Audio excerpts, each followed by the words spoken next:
Hello, everyone. I would like to welcome all of the participants and our panelists today. I wanted to first inform everyone that there will be simultaneous interpretation available. You can select either Arabic or English. And this session will be the opening session, the keynote session of our virtual conference, during which we will have a number of keynote remarks.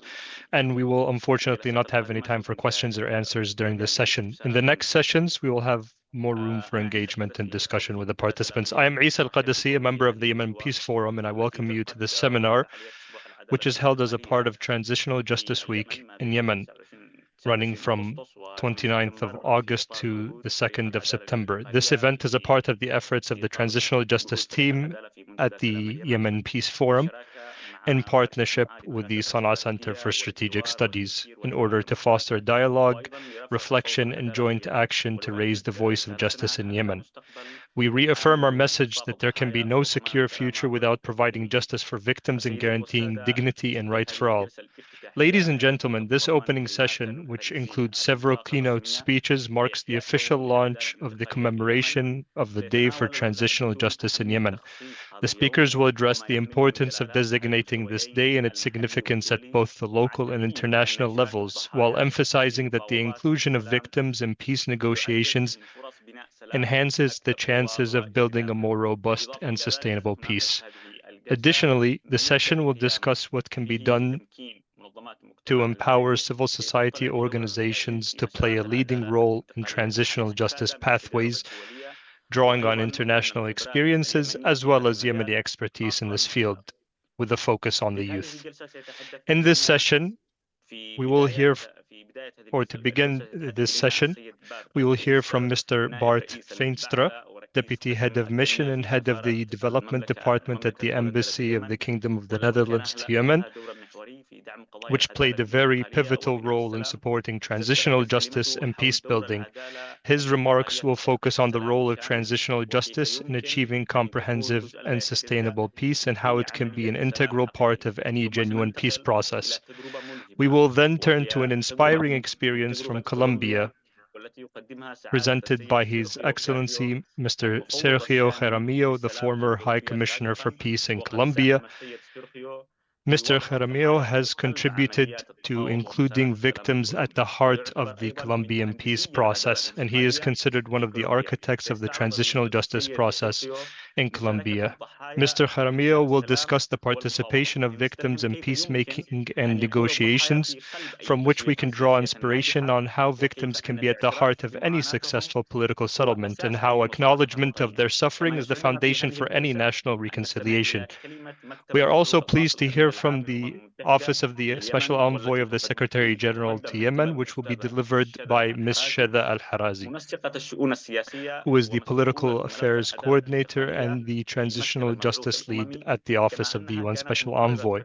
She was also the reporter of the Transitional Justice and Reconciliation Working Group at the National Dialogue Conference, and she has played an outstanding role in empowering civil society organizations in Yemen. Finally, with our colleague Shema, we will witness a significant and impactful step, which is the declaration of September 1st as the National Day for Transitional Justice in Yemen, representing a moral symbol and a living memory that strengthens the presence and understanding of justice in the consciousness of society and in the pathways of the future. This will be presented by Shema Abdul Hamid, an activist and a member of the Yemen Peace Forum, as well as the coordinator for the Masarat, the Pathways to Reconciliation platform. Distinguished attendees, this session is not merely the start of Transitional Justice Week activities. It is a declaration of collective will that peace in Yemen will not be achieved through politics alone, but first and foremost through justice, by acknowledging the victims and by empowering youth and civil society to be at the heart of this path, the path of transitional justice. Allow us now to start with the first opening remarks for this session, which will be given by the Deputy Head of the Mission and Head of Development and the Embassy of the Kingdom of the Netherlands on the role of transitional justice in achieving comprehensive and sustainable peace. Over to you, Bart. Thank you very much, Isa. I'm very happy to be here, and I'd like to start my contribution with an Arab proverb. And the proverb says, means sabr zafar. He who is patient triumphs. And in my opinion, few sayings capture better what is required on the long road towards peace and justice. Because peace is not won in a single moment, it's built patiently, step by step, through courage and persistence. It's therefore a privilege to join you today at the opening of this important session as part of Transitional Justice Week. And this week brings together voices from Yemen and from around the world to reflect on the legacies of conflict and to explore how truth, dignity, and reconciliation can open real pathways to peace. When wars end, two forms of destruction remain. The first is visible, the houses, schools, and bridges that lie in ruins. The second is invisible, yet perhaps more damaging than the first, the erosion of trust between people and between citizens and the state. Bricks and mortar can rebuild buildings, but broken trust requires something else. Acknowledgement, recognition, assurance that tomorrow can and will be different from yesterday. And that is the essence of transitional justice. It's not about revenge, and it's not only about courts and laws. It's about dignity. It's about victims and survivors being heard instead of silenced. It's about societies finding the courage to face hard truths so that old wounds do not fester but begin to heal. And it's about charting a way forward, not drifting, but walking together on a common path. We know from international experience that transitional justice knows no one-size-fits-all model. What helped Rwandans to recover from unspeakable violence would not work for war-affected people in Bosnia, for example, and vice versa, of course. In every case, the lesson is the same. Transitional justice must be rooted in local realities. It must align with the culture, traditions, and practices of reconciliation that already exist in communities. Only then does it feel authentic, and only then does it take root. Transitional justice does not begin nor end at the political level. It starts with people, with grassroots initiatives, with the ways communities know how to mend broken relations, and from there, it grows outwards to engage everyone, people, institutions, and ultimately also the state. This is why civil society is so vital. Pathways to peace are not paved by diplomats like myself or officials. They are constructed by local communities, by civil society and activists, by mothers searching for their disappeared sons, and by young people who have the courage to dream of a better future. In Yemen, the work of the Sana Center for Strategic Studies and the Yemen Peace Forum is a powerful example of the important role that is played by civil society. By creating spaces where victims, youth, women, and activists can speak, listen, and shape ideas together, they help ensure that transitional justice is not abstract, but grounded in real lives and are powered by local voices. The Netherlands is proud to support these efforts because we believe that these are the seeds of sustainable peace. Inclusivity in this process is not optional. It is, in fact, essential. Women, youth, marginalized groups, and above all, victims must be part of the process. Their voices give peace its legitimacy. Their experiences make justice real. Without them, peace will remain incomplete, and with them, peace can endure. For Yemen, this is not an abstract debate. The suffering has been immense, but the desire for peace and justice remains strong. The question is not whether transitional justice is needed, but how it can be shaped in a way that belongs to Yemen. That is why this week matters. By coming together, by reflecting, by empowering civil society to be a trailblazer, you are already walking the pathway. Justice is not about the past, it's about the future. A future where differences are managed through dialogue, not conflict, where institutions, not battlefields, carry the burden of disputes, and where every person's dignity is recognized. And that, in my opinion, is the promise of transitional justice, and that's the pathway we should walk together. Thank you. Back to you, Isa. Thank you very much, Bart, for this opening remark for this session, which truly expresses the importance of transitional justice and also how much of a priority it is for the Netherlands and the support that has given, and the importance of including this and achieving comprehensive peace through transitional justice. We'll now move on to the second topic on the participation of victims in peace negotiations. During this intervention, we'll hear from His Excellency Sergio Jaramillo, who is an architect of transitional justice in Colombia, and he will give us an inspirational overview of the Colombian success. Over to you. Thank you very much for that very kind introduction. Thank you, Sana Center and Peace Forum. We were really delighted to have the Sana Center recently in Colombia, along with some friends from Deeproot, and it's very, very nice to meet again. And thanks to the Dutch Embassy and to Bart for this really excellent initial remarks. I wanted to make 3 or 4 points in our brief time, but before that, I want to say just 1 or 2 things about the importance of what you're doing here today, because as Bart rightly said, these efforts of civil society are really hugely, hugely important to put these themes on the table, to keep awareness, to push the agenda forward. And anything we can do to help with that, we're there to help. I'm particularly encouraged by the things we've done recently in the case of Colombia, which is to begin to have these exchanges and visits. And thanks again to the Dutch Embassy and the Ministry of Foreign Affairs, without whom we couldn't have done this. But I think this connection of experience, it's difficult to imagine 2 countries that are more different than Yemen and Colombia. And yet, a lot of the experiences are similar. And dear Shala, who's with us today, or Yasmin, can tell you that, and everyone in Colombia was very impressed by their questions. And that was because they're very intelligent people, but also because their experience somehow mirrors some of the stuff that's also going on in a country as far away as Colombia. So let's keep connecting, because I think that really helps.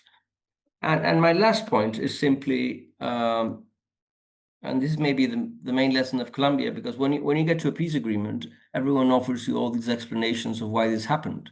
But for most of the time of the negotiations, most people think this is actually going to fail. And it was possible to do it.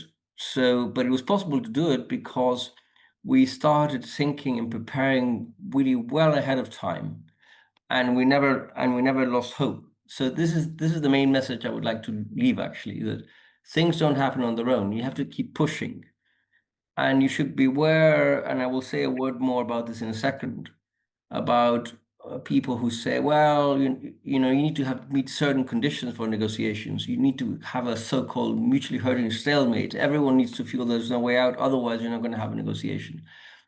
That may be true, but it's sometimes not true. It wasn't true in the case of Colombia. And above all, I find it's very harmful because it introduces this idea of passivity. Let's just wait for things to play out in the battlefield or in the political field, and then we'll see whether something happens. No, that's not how it works. The way it works, if you want a result, is you need to start putting building blocks and shaping the space. And no building blocks are more important than the issue of justice and the victims' rights. So I do want to encourage you to continue these efforts and not to lose hope, even though things now may look very, very hard, and they are very hard. But that's where change comes from anticipation and preparation.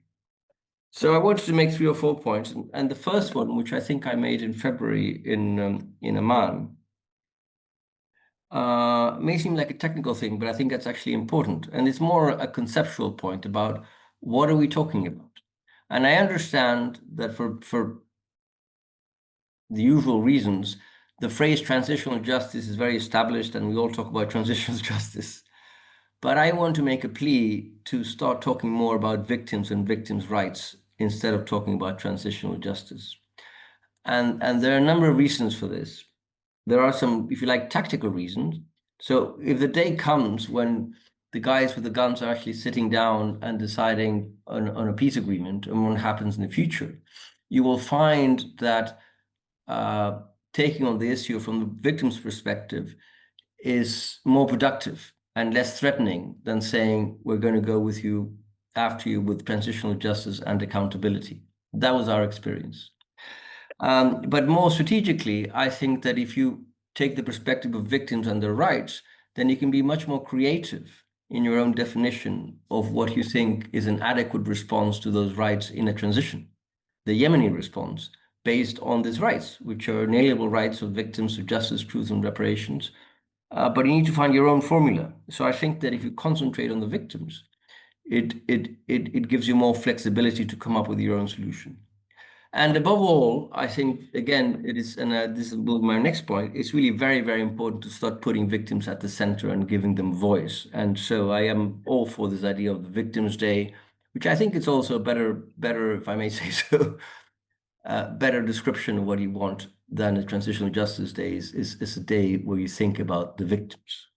So my next point is precisely the importance of preparation. And in the case of Colombia, many things happened before we actually even started talking in secret to the FARC to do with victims. And perhaps the most important one was that a law was passed on victims' rights with a very ambitious program of reparations. At the time, I think maybe still the largest in the world. The Secretary General of the UN came to Colombia for the signing of this bill, Ban Ki-moon, in the summer of 2011. We hadn't even started secret talks with the FARC guerrillas then. And so what this did through this piece of legislation is that it consolidated the demands of the victims movement. And so when it came to talking to the FARC, when we started discussing in secret the agenda, we could say, look, you can say whatever you like. There's no way we can have a negotiation if it does not include a point on victims, because this is the issue. Everyone is talking about this. It's there. It's in the center of attention. So it wasn't just that we were so concerned about victims and that we decided to put this on the agenda, is that the work of the victims' organizations and civil society and the way it's been reflected in previous legislation created the space for us to really pressure this point and say, without this, there's no way we can have a negotiation. Again, this is the Colombian model, but I do think that anticipating and using all these elements to put pressure on taking the victims seriously, including, I know the world's changed. We're seeing things that nobody thought we would ever see before. What's going on just an hour's flight from Yemen and Gaza is absolutely unbelievable. It's in some ways the destruction of international humanitarian law. But still, things are not going to stay like that. The world will start taking more, and it is taking more note of what's going on. And all these are sources of pressure. In our case, we had to take very seriously the fact that we are signatories of the Rome Statute of the International Criminal Court. And so what we did in our case, the phrase I normally use is we used limitations as enablers. Things that seemed like there were obstacles, we used them to sort of limit the space and say, look, this is the space we have to do something. We have to come up with a solution that satisfies Article 17 of the Rome Statute. Otherwise, we're all going to have a problem, and this is not going to be stable. That was, again, in the case of Colombia. But the larger point I want to go back to again is the importance of preparation, anticipation, giving victims voice, and not falling into the wrong sequence of thinking that you have to wait for there to be a formal negotiation, for certain things to be discussed, for victims to have voice. I think you have to start well ahead and start creating the pressure. Otherwise, this is not going to happen. Now, on the particular point, my next point of victims' participation, what we did, and I sometimes say it was probably the most innovative part of the Colombian peace negotiation, was to actually have victims come and speak directly at the negotiating table. Not as negotiators, because that would be a mistake, but to give to the negotiating parties their views directly. Now, we had established a system in our negotiations whereby every time we discussed a point of the agenda, and there were 5 points of the substantive points of the agenda, one to do with rural development, one to do with victims, one to do with the issue of drugs and illicit economies, DDR, and political participation. We would ask the UN and a university to organize a large conference in Colombia to get people's views and send them to Cuba, to Havana, where we're negotiating. In a way, it was kind of a small version of the very ambitious national dialogue you ran in Yemen more than 10 years ago, 13 years ago, whenever that was. But when it came to victims, it wasn't enough. We felt it wasn't enough. So far as I know, for the first time ever, we actually agreed to have victims come and address the negotiating table directly. And victims, this is a very important point, that were not picked or selected by the negotiating parties, but by a third neutral, credible party, which in our case was a combination of the Catholic Church, the UN, and the largest public university. So we put it in their hands for them to pick the victims. And what happened was something that was transformative. Not because it changed all the substance of the negotiation, but because it made it obvious to everyone why it was that we were there sitting down trying to end the war, what this meant, and the moral responsibility we all had to put an end to this conflict. So in a way, the victims, if I may use that language, became the moral and even the spiritual center of this whole negotiation. And that was thanks to the fact that they came, and they then ended up being not all of them, because victims are not a homogeneous movement. There's no reason why they should be, but a large number of them ended up being the most important ambassadors and defenders of this negotiation. This was a very important point, because in many parts of the world, this has worked the other way around. For example, in Spain, when there was an effort to resolve the Basque problem in the 2000s, the opposition party, the PP, politicized the victims movement against any efforts at talking to the ETA and those armed groups. So there's always a risk of the victims movements being politicized. And we were aware of that, and that's why we want to make sure that they were also brought in. And lastly, my last point is then you have to come up with your own institutional response to this. And here's where things have to be different, because every country is different. They have different legal systems. Colombia is a very legalistic country with a strong judicial system that has a problem that does not extend over all of the Colombian territory, but it is very robust in let's say, most of the consolidated country. And so we had to come up with something that was credible, and that's what we came up with, this thing which you've Sada and others heard about in Bogota, about a so-called comprehensive system, where we had a truth commission, especially we had a new peace tribunal that issued special sentences, and we also created a unit to look for the disappeared. Now, some of these elements may be of interest in Yemen, some may be just too complex, and I wouldn't recommend to anyone to copy this, because it's a system that is too complex. But there are elements that may be useful. For example, the issue of the disappeared is Bart mentioned it is an issue in any conflict, and coming up with the right formula for this is not easy. There's a lot of pressure to make sure that those special units contribute to accountability, and this is important, but it has to be careful. In our case, we ended up we can talk about that in another occasion, coming up with a formula whereby the results of the search of a special search unit would contribute to the legal process, but it would still be an extrajudicial mechanism, so that people talk to it without fear of being prosecuted, and so that it fulfilled its primary objective, which was a humanitarian one of looking for the missing. So that's a kind of simple example. But I think, and I will end with this, that the challenge for Yemen is to think about what would be its own model, and perhaps given the nature of the problem, not necessarily all as formal as in Colombia. It may be a more decentralized model. It may be the things you start doing now, and I will end with that. There's no time to lose. There's no time to lose. Solutions may look like they're far away, but if you start building now, if you start putting the subject on the table now, if people start becoming more and more aware that victims' rights cannot be ignored, you'll have a much better chance at success. Thank you very much.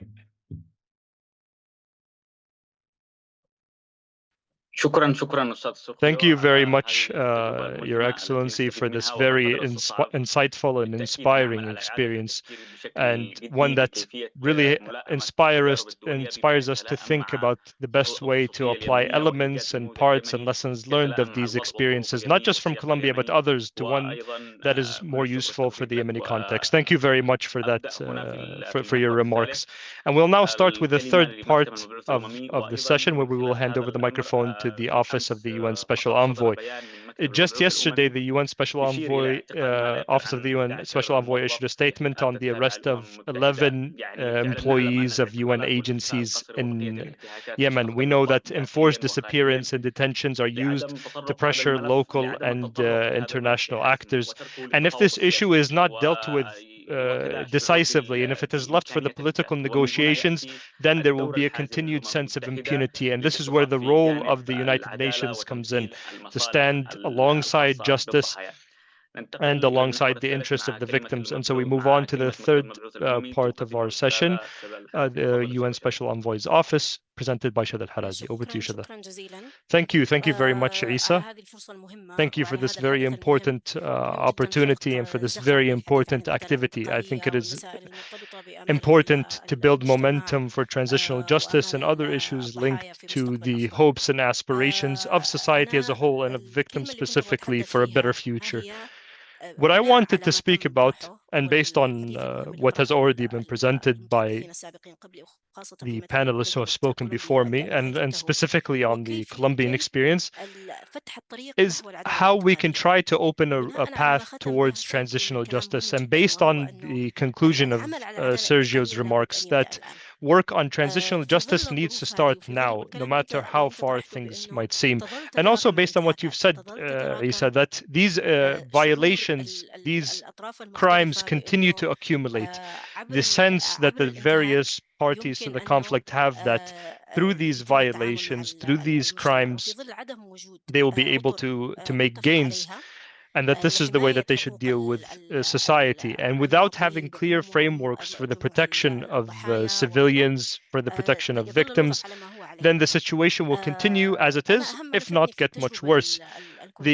One of the most insightful things I found from the Colombian experience is the point that Sergio talked about, that we need to begin preparations for all of these aspects well in advance, to prepare the institutions, prepare the necessary resources, prepare the legal frameworks, think about how we can ensure that victims' voices are heard on the negotiations table.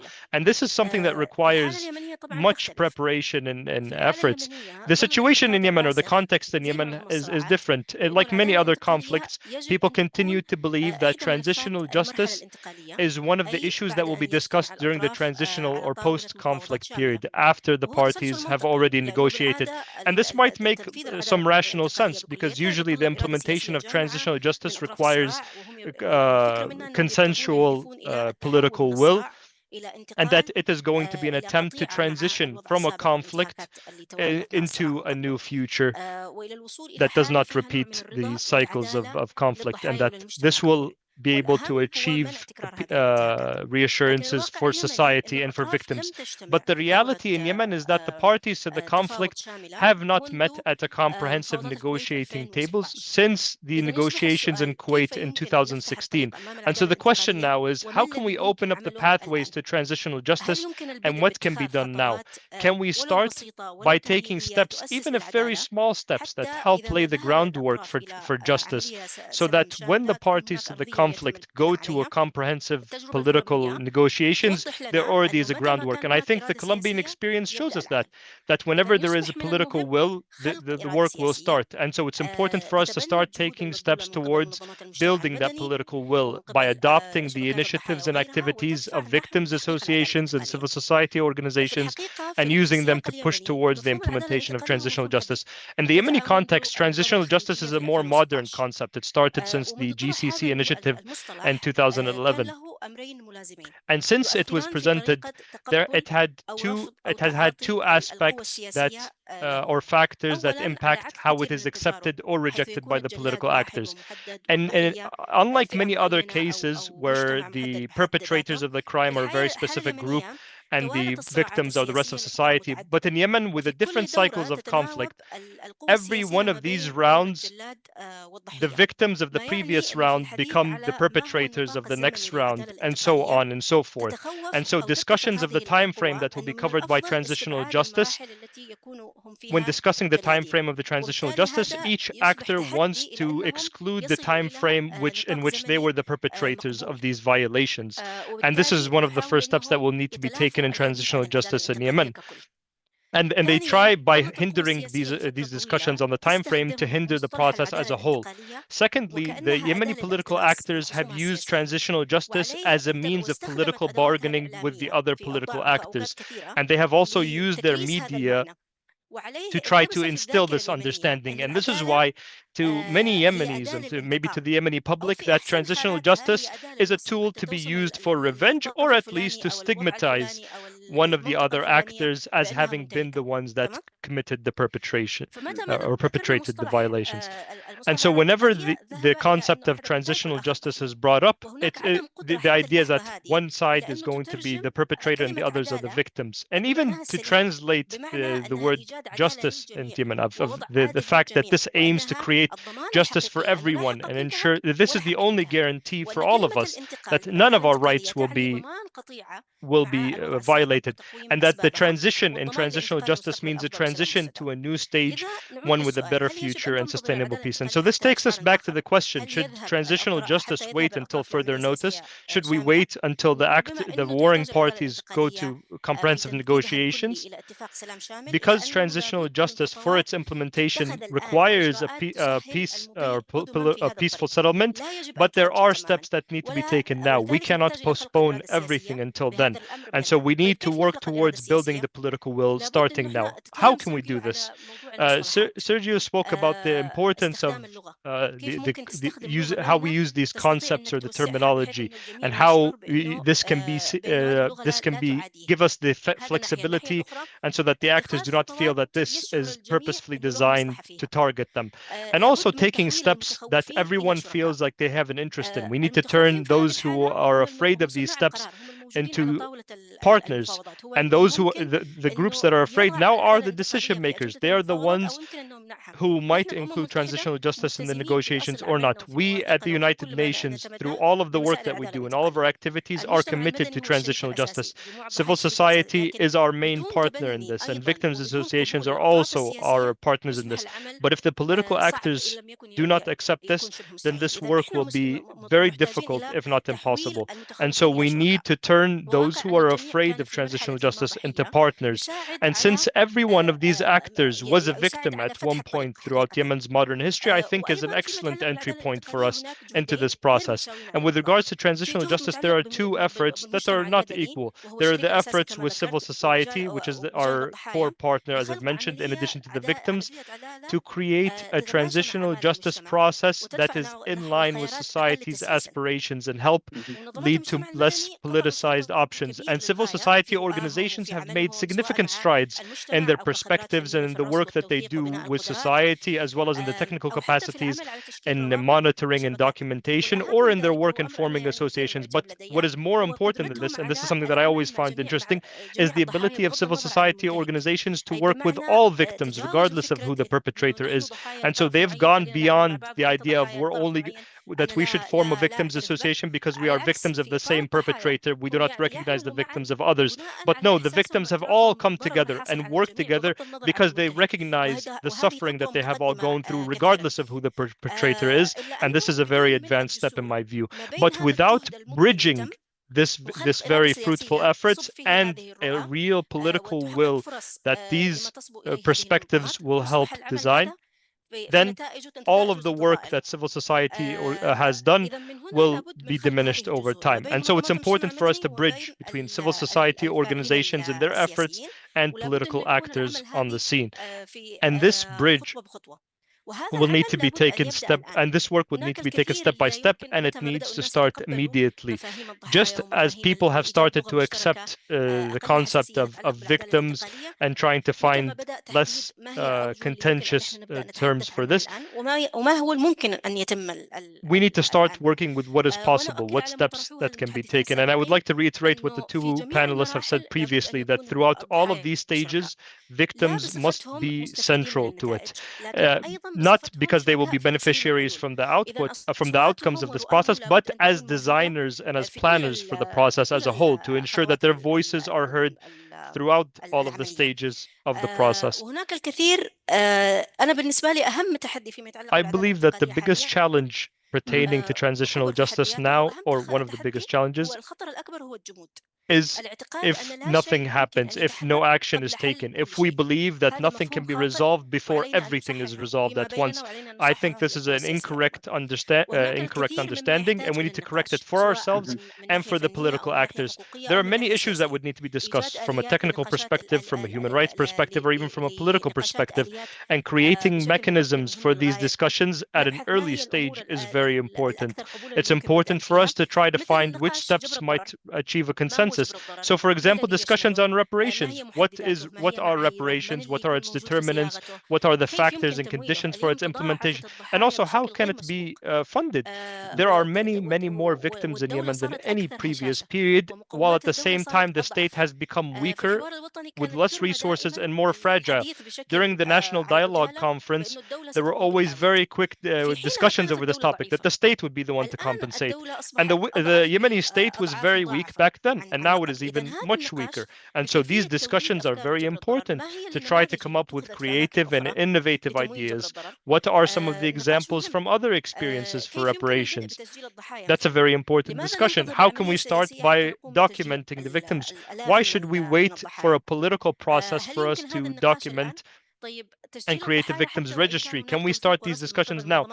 Even if there is already documentation by civil society organizations, if it is not politically acceptable, or if it is accused of being politicized or inaccurate, then all of this will go to waste. And so we need to have a discussion for how can we create mechanisms that are politically accepted, that recognize these efforts and build upon them, and that these are efforts that are supportive of the institutions that will operate in the future. We also need to discuss what these institutions will look like, what institutions or bodies need to be formed, what need to be reformed, and can this reform process start now with the lack of a comprehensive political agreement? And finally, I wanted to speak about the role of youth, women, and civil society organizations. Youth are the most important factor in all of this, because the Yemeni population, a majority of the Yemeni population are youth, and youth do not bear the burdens of the past and these conflicts from the past. And I think youth are better able to overcome political differences, and because they see that this future is a future that they will have to live through, and they aspire for a better future. And civil society can also contribute to designing different programs on this process relating to the discussions that we mentioned, including reparations and institutional reform that reflect local needs. And youth can lead these dialogues that do not focus on naming and blame, but ensure non-repetition. Dialogues that focus on justice through its true meaning, and not as a way in a way to try to recover, but more than anything else. And for these dialogues to focus on giving hope and not political point scoring. And this has been going on for a long time. There are whole media organizations and channels that the political actors use to accuse each other of being the perpetrator of these crimes, and we need to leave this cycle. And finally, we need to provide support these youth, not just through funding, but also by giving them the position to design this process. And like Bart said, the transitional justice process is not about victors and the defeated. It's about restoring dignity. It's about restoring trust in institutions and creating a future that is more safe and secure and dignified for everyone. Thank you all very much. Thank you very much, Shada, for this very rich intervention on all aspects, especially the last part where you spoke about the importance of youth and this process, as youth are an important part of designing the future, and they do not bear the same burdens and the hatred that from previous cycles of conflict. We'll now move on to the fourth topic of our discussion, which will be presented by my colleague Shema Hamid. Over to you, Shema. Thank you very much, Isa, and I would like to thank all of the participants and the other panelists. Transitional Justice Campaign towards the adoption of a day for transitional justice. Amid the ongoing conflict and its catastrophic consequences for Yemenis, transitional justice emerges as one of the most essential pathways to peace in Yemen, because it is the only road to achieving a genuine and comprehensive peace that places victims at the heart of the justice process, acknowledges them in the violations that they have endured, and works to provide reparations for the harm they have suffered and guarantees the non-recurrence of these violations. From our perspective, as young people who have lived through this conflict since its beginning and witnessed numerous violations and victims at the hands of various parties, we see that the issue of transitional justice still has a very limited presence, whether in public discourse, policy, or even in peace consultations. Therefore, driven by our sense of responsibility as youth, the idea for the Transitional Justice Campaign, which includes the demand to establish a national day for transitional justice in Yemen, was born. This is a youth-led project within the Yemen Peace Forum in partnership with the Sana'a Center for Strategic Studies. Through this week, we seek to bring the issue of transitional justice to the national stage, broaden the discussion around it, and push for it to become a priority in all peace pathways. We have chosen to highlight transitional justice for several reasons. The first is because we represent one of the groups most affected by the war, and at the same time, as youth, we are the most capable and eager to shape Yemen's future differently. Second, because transitional justice provides us with the ability to deconstruct the causes of the conflict and build a collective memory based on acknowledgement, this enhances the chances of reconciliation and reduces the divisions that threaten any future political agreement. Third, because the experiences of many countries have proven that adopting transitional justice mechanisms is the gateway to genuine reconciliation. And so we have designed this initiative to include a range of activities that achieve multiple objectives, most importantly, enhancing young people's knowledge of transitional justice concepts and empowering them with the necessary skills and abilities to advocate for it, while also gathering a broad database on the active parties in the field of transitional justice, in addition to producing media content that reflects the importance of this issue and expresses the demands and voices of the victims. Today, we, as youth and civil society organizations, call on everyone to commemorate the 1st of September of each year as a day for transitional justice in Yemen. We affirm that this day should be an annual milestone for societal mobilization, dedicated to entrenching a reconciliation based on justice and fairness, truth-seeking, accountability, reparations, and of course, amplifying the voices of victims and their families. The importance of adopting this day lies in solidifying the recognition of victims and the violations that they have endured, while commemorating their memories and unifying civil society efforts around transitional justice. It also serves as an important annual opportunity for dialogue on reconciliation and peace building, reminding future generations that justice is an indispensable condition for achieving sustainable peace and that the memory of the victims is an essential part of the identity of a future Yemen. The choice of this date was not arbitrary. It is linked to the global momentum on August 30th to commemorate the victims of enforced disappearance, one of the most heinous crimes against humanity. In our name, as the organizations and youth of the Yemen Peace Forum, we call on all actors involved in the peace process to 1. Adopt a day for transitional justice in Yemen within their official calendars to serve as an annual milestone for recognizing victims and unifying efforts towards comprehensive transitional justice. Second, integrate transitional justice into every negotiation track and any future political agreement, as it is a fundamental pillar for achieving sustainable peace. Third, acknowledging the violations and adopting clear mechanisms for reparations and compensation for victims and their families. Fourth, ensure the effective participation of victims while removing all barriers to the participation of women, youth, and marginalized groups. Fifth, develop legislative and institutional frameworks that enable the implementation of transitional justice on the ground. Sixth, empower civil society organizations and youth initiatives through funding and capacity building to enhance their leading role. Seventh, place the interests and dignity of victims at the core of all efforts and policies related to transitional justice. And the eighth and final point is supporting a professional, responsible, and conflict-sensitive media that contributes to spreading a culture of justice and peace building. Today, we call on everyone to be partners in these demands, and for each one of us to carry the voice of the victims into every public, social, and political space at all levels. Thank you very much. Thank you very much, Shema, for this remark on behalf of the Yemen Peace Forum team on the efforts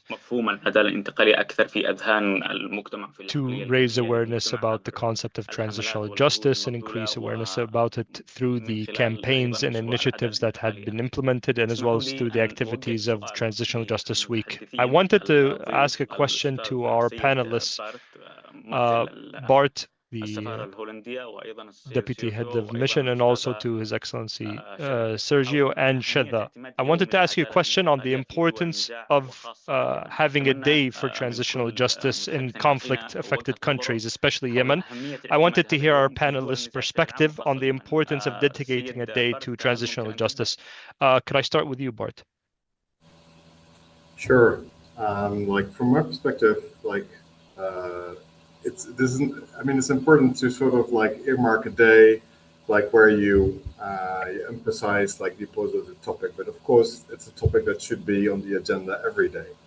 How it can help is bring people together, have this discussion that we're having this week and also during this session, to exchange ideas about how to implement it in Yemen. Learn from experiences and these sort of things. So I think for the sake of exchanging, days like these are very important. Having said that, of course, the topic should be high on the agenda 364 days of the year after this one. Back to you. Thank you very much, Bart. Sergio? Yes, thank you very much. I think what a day like this can help to achieve is a change in perspective. Because normally you're concentrating on the armed actors, the guys with the guns, who have to end the conflict. But if you start talking about the victims, then you start looking at the other side of the coin. And if you do this in an inclusive way, and if you include all victims, and Shadha made the key point that what you want is slowly for victims to start noticing that even though they may be victims of different actors at different points in time, because the point was also made, when you have a long conflict like Yemen, where do you start? But then what happened in the case of Colombia, and this really was something that the victims that came to the negotiation table told us, was that it was only at that moment when they were talking amongst themselves, after having spoken to us, the negotiators, that they realized that it didn't matter so much whose victim they were. What mattered is that they all shared this suffering, and they wanted this to stop, and they wanted also the rights to be taken seriously. So again, it may sound counterintuitive, but the more and more I think about this, and especially in a case like Yemen, where things may not work out in such a structured way, I think the way to think about this is not, oh, let's wait to have a big negotiation and then work on reconciliation and victims, but the other way around. Let's start giving victims voice, acknowledging victims, getting victims to understand that they actually have this shared suffering, and that they become an agent for change, peace, and justice.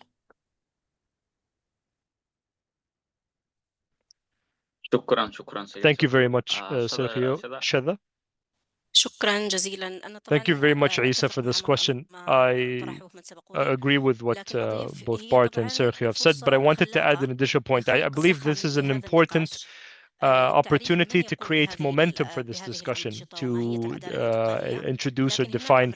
what these أولاً activities are كيف and توسع how هذا transitional justice النقاش is implemented. لأنك But there are two تتوجه questions here. إلى The first جمهور is how can you لم expand يستوعب this من السابق، discussion? سواء Because this من is a ناحية group that has الضحايا أو not من been ناحية included الفاعلين in the السياسيين past أو من with ناحية regards to كيف تظل the سنة عن victims or سنة even the political توسع actors. أكثر How can the وتخلق idea is how زخم can you use أكبر. this الأمر day الآخر every year to النقطة اللي create قالها more سامي فيه momentum في and to الموضوع expand it أنه more and من more? أين تبدأ؟ And secondly is هل the point تبدأ that Sergio بالمصطلحات mentioned of where do we start? وبالنقاشات Do we start with المفخخة أصلا the concepts لتحمل or the معها أركان terminology that مسبقة already ومعاني معينة، has the أو people تبدأ have already تفكك prejudged or وتاخذها already have their own understanding نقطة of? بنقطة Or وتخلي should كل we فترة try to take this عندك step by step where يعني during each تركيز period or during محدد each year في you نقاط focus محددة، on أو a تتعامل specific بمرونة aspect أكثر or أيضا specific مع points? Or do we need to be more المصطلحات flexible بحيث أنه الجميع in يركز dealing with لأنه this كما قلت terminology? سابقا Because الأهداف like I said الانتقالية before, ليست عن transitional justice, for منتصر example, وخاسر.